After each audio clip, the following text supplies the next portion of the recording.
I am not sorry for something I didn't do, and I am not sorry for the things I did do. Mr. O'Neill, All right. Listen, stop. All right. Listen to me. I'm not You're not going to raise your voice again. I'm not going to raise my voice again. I'm not. I will have you removed from this courtroom. I can sentence you without you being present. Yes, ma'am. You don't conduct I yourself. understand, Your Honor. Thank you. But I will say, I'm sorry for your loss. 19 years I've been at this job. I've seen human beings killed at the hands of others in every way imaginable. You name it, I've seen it. Shootings, stabbings, drownings, suffocatings, blown apart by cars in DUI manslaughter cases. Horrible things. This is the worst case I have ever seen. Pause right there. When a judge with nearly 2 decades on the bench says this is the worst case they've ever seen, that's not casual language. Judges are trained to remain measured, controlled, neutral. So when you hear that kind of emotional weight, you know the evidence crossed into something deeply disturbing. This isn't just legal gravity. This is human gravity. Start softening too. Because there is no way any person with any feeling could have witnessed or seen the photos of what occurred that night and not be haunted for the rest of your life. I know I will be.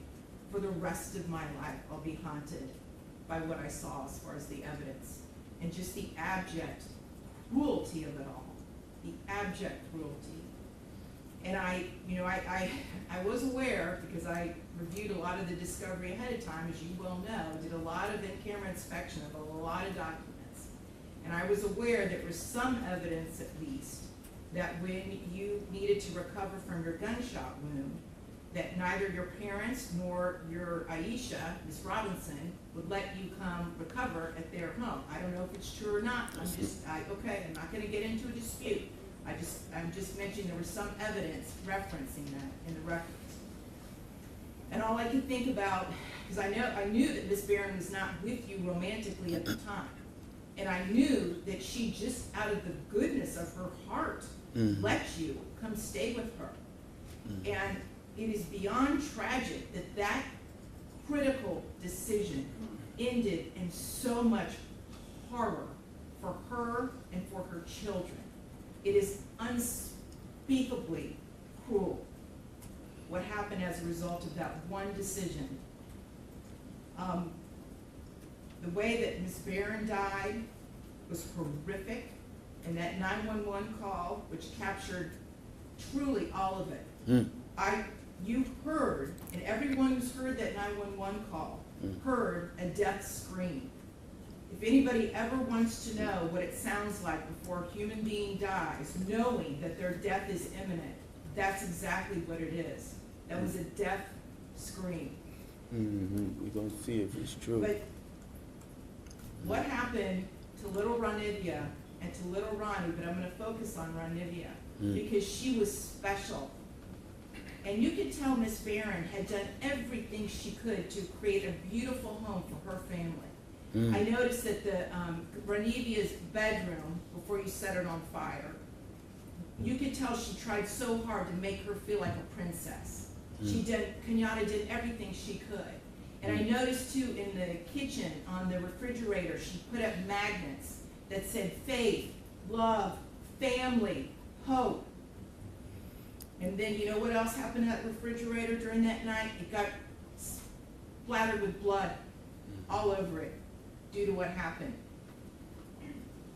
Little Ranivia, she couldn't scream, she couldn't run away, and she witnessed what you did to her mother as far as shooting her mother in the arm with the gunshot. She knew. And the horror that that child suffered. And she already had a life where she was born with challenges regarding her physical and her mental disabilities. But the pain and suffering that she suffered that night at your hands, unspeakable, absolutely unspeakable. And at the moment, that first time you struck her with that hatchet, and little Ronnie testified that all he could see was tears coming out of his sister's face. At that moment, that child knew she was being betrayed in the cruelest, most tragic and sorrowful way that a child could ever be betrayed. She was being betrayed by her parent, the one person that should be there to protect their children and love them and keep them from harm. And that was the last thing that child felt before she passed on from this earth, was your utter cruel. And this is where the courtroom shifts from law to legacy. Notice something powerful. The judge isn't just speaking about punishment anymore. She's memorializing the victim. In sentencing, judges often reclaim the narrative. The defendant may try to center themselves, but here the focus returns to the child, the bravery, the suffering, the betrayal. In my 54 years on this planet, one of the bravest ever, because she suffered so traumatically.